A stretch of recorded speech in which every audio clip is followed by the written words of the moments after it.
Hey, Pimples.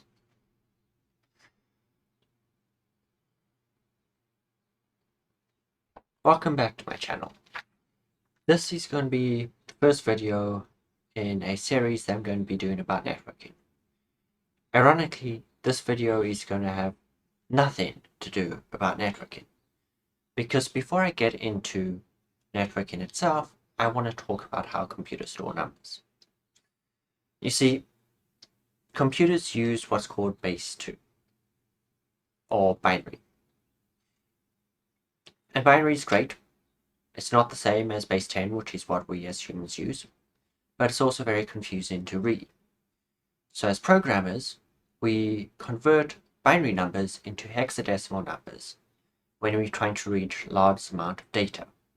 It condenses the numbers into easier to read units, and it's easier to pick out values. So when you're looking at networking, and especially at Wireshark, you need to understand how to read hexadecimal numbers and binary numbers. And so this is what I want to talk about. Over here, I've written out 3 different numbers. The first one is a very, very long and large number.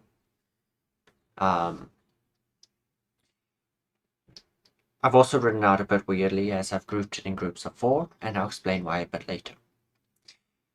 The second number makes more sense, and the third number just looks drunk. It has letters in it. 8F3A. It's not a number we are used to seeing. The thing with these 3 numbers is they're all the same number. So the first number is written in base 2. The second number, base 10. And the third number is written in base 16.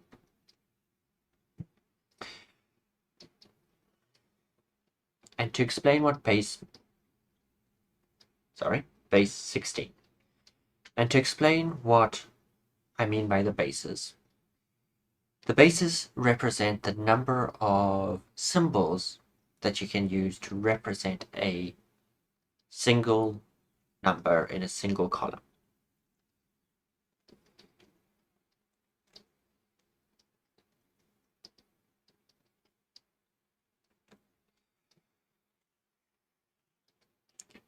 And to explain this in more detail, I'm going to actually go back to basics of how we represent numbers in base 10. And for all of this is going to sound a bit strange because I'm going to explain basic concepts that we all already know.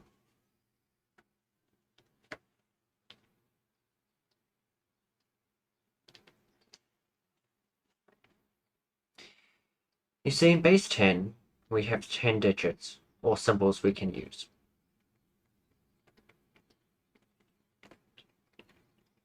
Oh, sorry.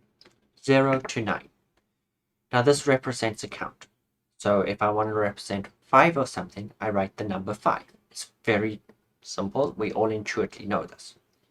But I can't represent anything more than 9 with the system.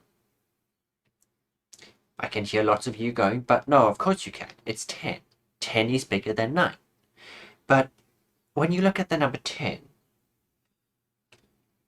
what are you actually looking at? You're looking at 2 symbols from this list. You're looking at the symbol 1, and you're also looking at the symbol 0. And somehow, we have convinced ourselves that this equals 10. 10 units of something. If I write the number 34, we all know what that means. It means 34 items of a thing. But it, once again, is using 2 of these symbols. If I write an even bigger number, like 36666, we all know what that means. We all know what it represents. But it's using the same set of symbols.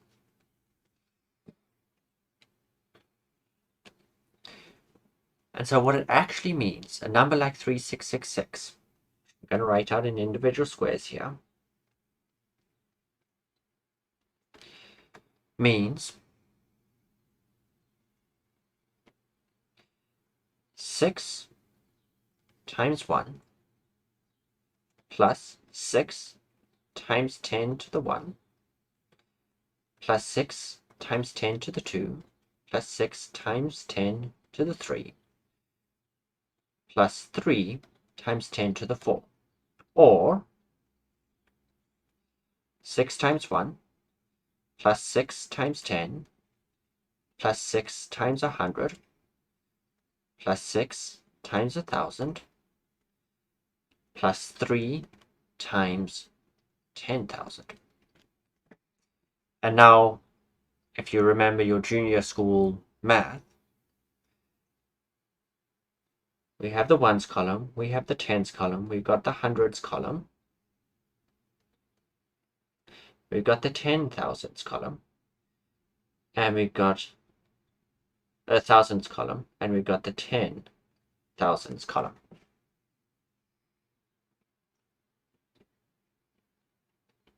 Which, if we use in powers, is 10 to the 0,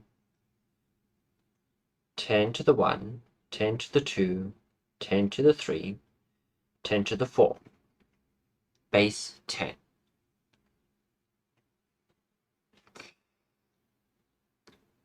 And I'm not going to go into too much more detail about base 10 because we all know how it works. But I want you to remember these things over here, because that is very important when we start looking at the other bases. So if we look at base 2, we have 2 digits we can use, 1 or 0.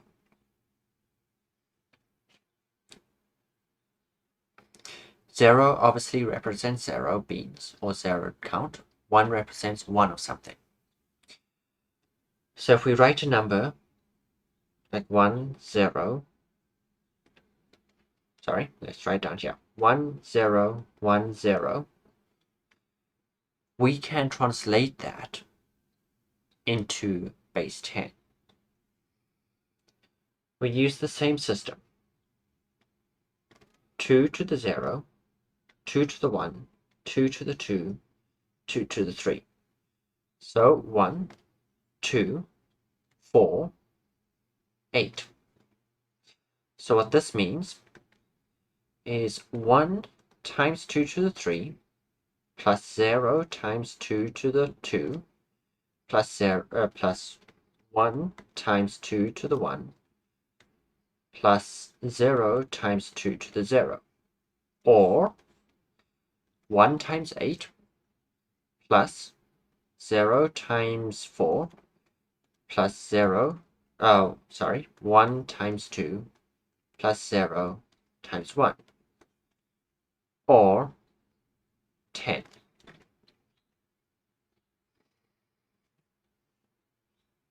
So when we look at the even larger number, which we had on the top there, which I'll rewrite out over here, 1, 0, 0, 0, 1, 1, 1, 1, 0, 0, 1, 1, 1, 0, 1, 0. We can use the same system above to represent this. Write 2 to the 0, 2 to the 1, 2 to the 2, 2 to the 3, 2 to the 4, 2 to the 5, 6. This is tiring. 2 to the 9, 2 to the 10, 2 to the 11, 2 to the 12, 2 to the 13, 2 to the 14, and 2 to the 15. So this number is now represented as 1 times 2 to the 15 plus 1 times 2 to the 11, and I'm just going to ignore the zeros because otherwise this is way too long, 1 times 2 to the 10, 1 times 2 to the 9, 1 times 2 to the 8, 1 times 2 to the 5, 1 times 2 to the 4, 1 times 2 to the 3, and 1 times 2 to the 1. And you can check the math yourself, but this is equal to that same hexadecimal number we saw before. 36666.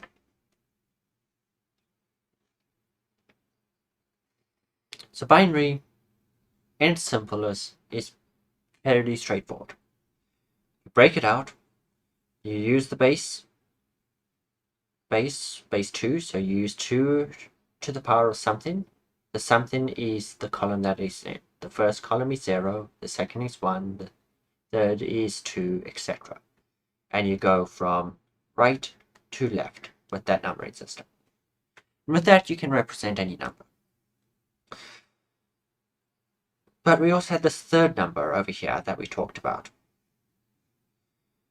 And we need to understand what that number means as well.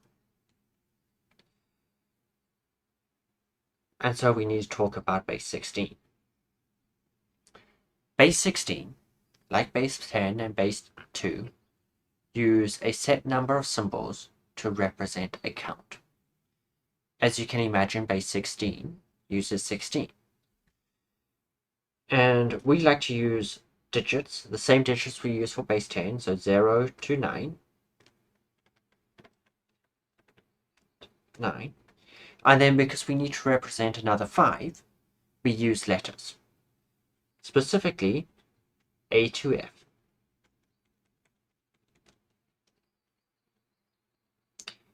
And that is all the digits you can use in base 16. So if we want to represent 15 beans, we just write F. If we want to represent 16, we write 10. If we want to represent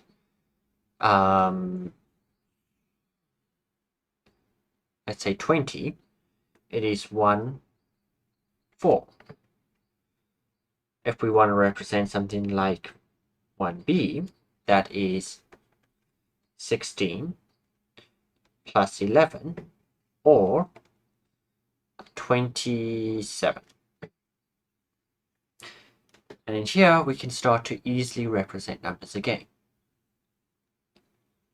So if we have a look at that really large number we had, what was it? 8F 3A.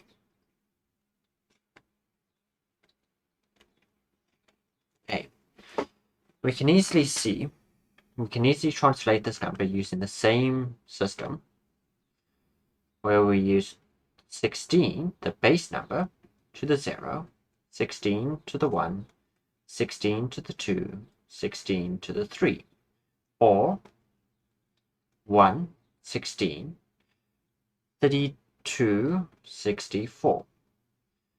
So this number then becomes 8 times 64 plus F, which is actually 15 times 32, plus 3 times 16, plus 10 times 1.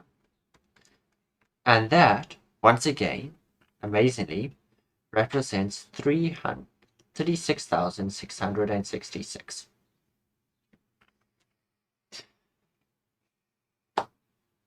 Now, you could be looking at this and saying, why do we use base 16?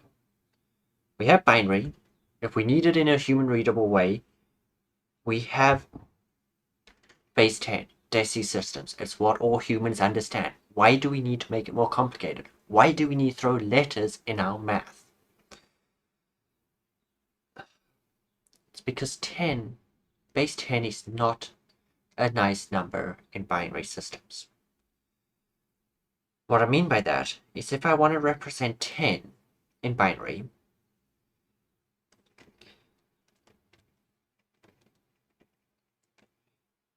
I have to represent it like this.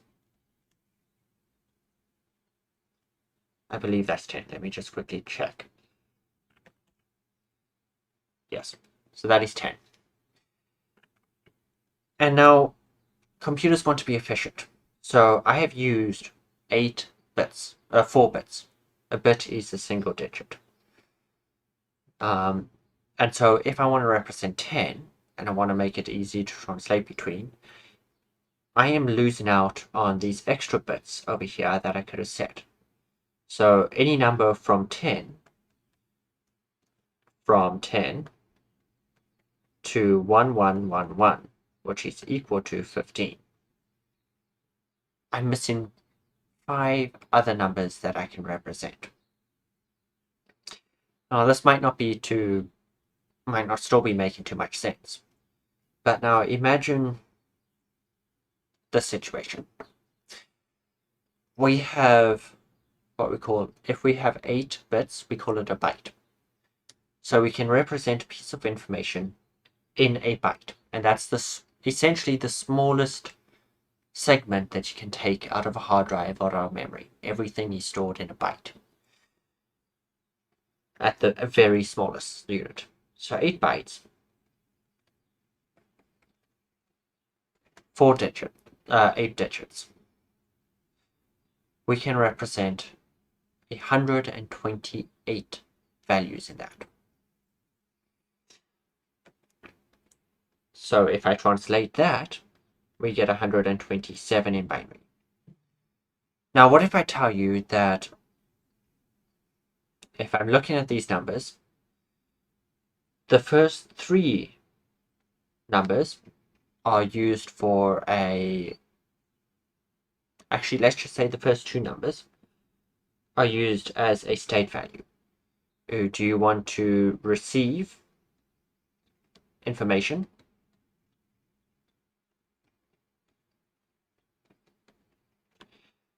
Which would be 0. Do you want to send information? Which let's say is 1. Do you want to, are you in an error state? Which would be 3 or 10. Or are you in standby?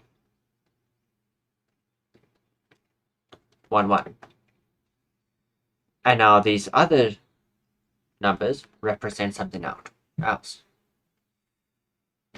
So now when you look at 127, can you tell me whether or not this number is in standby, send information, error, or receive information?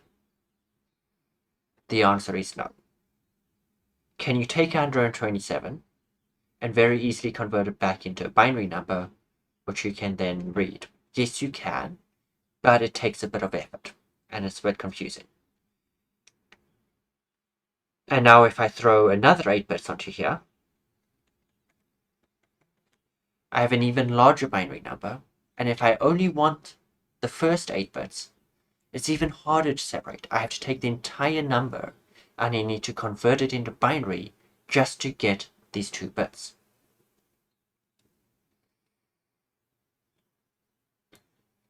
This is where we come up to the original numbers. Come on, scroll. If you have a look, I wrote these in sets of 4.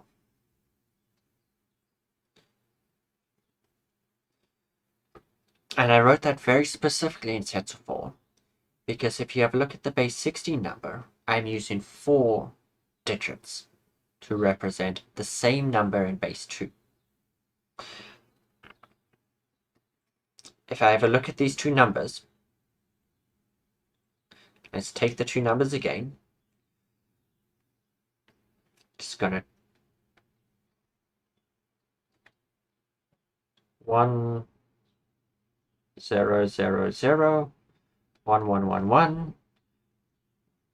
1 0 0 1 1 1 0 1 0. And we have a look at the hexadecimal number 8F3A. 8 in base 16 is actually equal to 1, 2, 3, 1,000 in base 2. F is equal to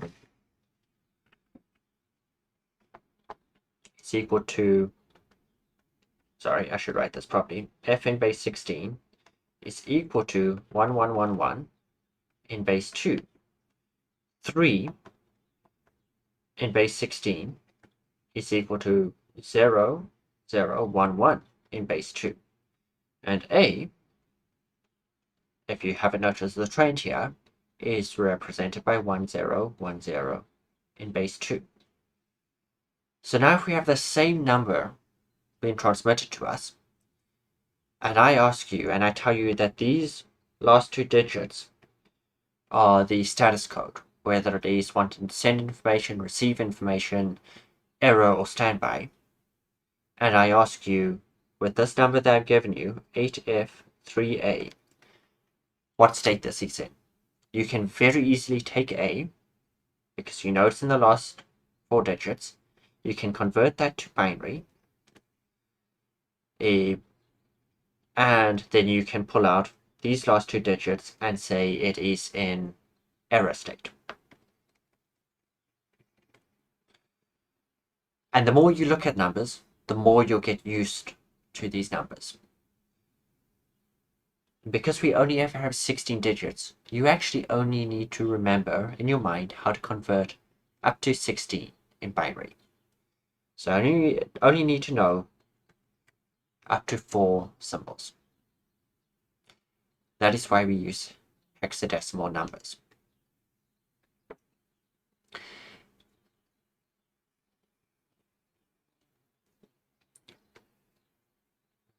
So where are these used? Well, obviously, if you're looking at the wire in Wireshark, it will come up in hexadecimal numbers, and we'll show you that in future videos. But if you've ever looked at your computer and tried to make a few changes, or played around with it, and you've ever looked at your IP address, you might have noticed 2 things. You have an IP address, and you have a MAC number. Now, the IP address is represented as something like this: 192.168.0.115, let's say. The MAC address is represented a bit differently. You'll have it represented more like AF16.C0.B1. something, something, something, something. These are bytes, and they're represented in a hexadecimal. We wrote it that way because it's easy to read. For some strange reason, we didn't do that with IP. The largest value for each of these, you can have 0 to 255 in each of these numbers. Which, if you know binary numbers, you'll notice that 255 is actually 1 byte. And I'm just going to check my math here.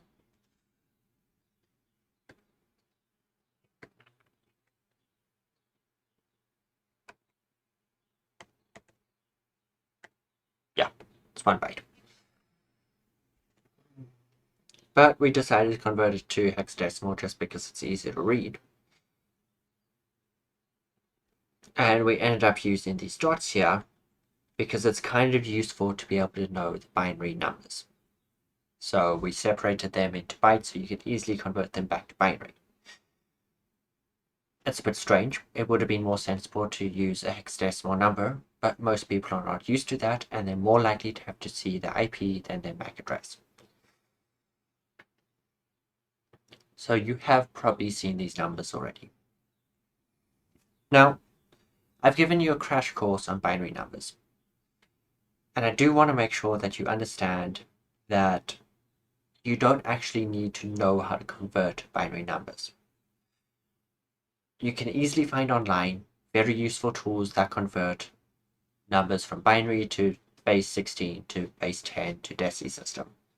But in Windows, you also have an option. If you pull up your calculator, you can choose, by default, it will look like a standard calculator, like this. But you can click on the top here and you can go into scientific. We have graphing now. That's cool. That's new. You can have scientific, standard, graphing, programmer, or date calculations. If you click on the programmer, it will look a bit strange.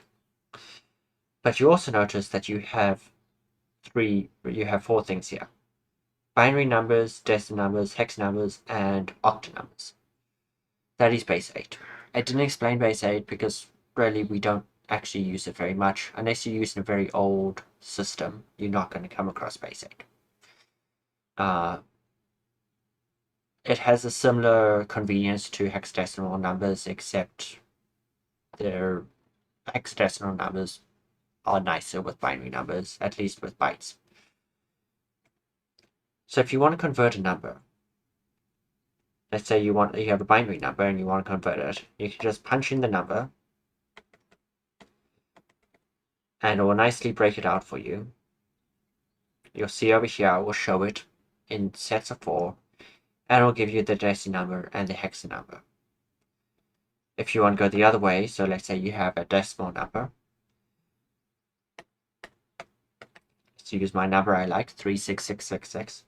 It will give you the binary and the hexadecimal number. If you have a hexadecimal number, well, you can also write that out. 8F38. Once again, it gives you the decimal numbers, the octa number, binary numbers. And you can do arithmetic as well with this. And if you have any bit shifting, you can also do that. But if you're just trying to convert numbers, this is really convenient and really easy to do. So I end up using this quite a bit.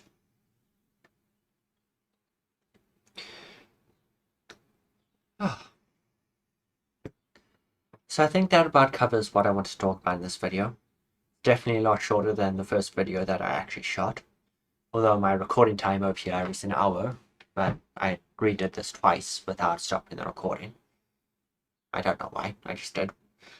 I hope you enjoyed this video. Please subscribe if you enjoyed it. The next video I'm going to be talking about is actually going into networking and IP. I'm not sure if I'm going to do IPs first or if I'm actually going to talk about the network layers. Probably a bit of both, but we will see as I create that video. Thank you very much for watching. Click subscribe if you like and you want to be notified when I next release a video. Thumbs up if you enjoyed it, or down if you didn't enjoy it, I guess. And I will see you in the next video. Thank you very much.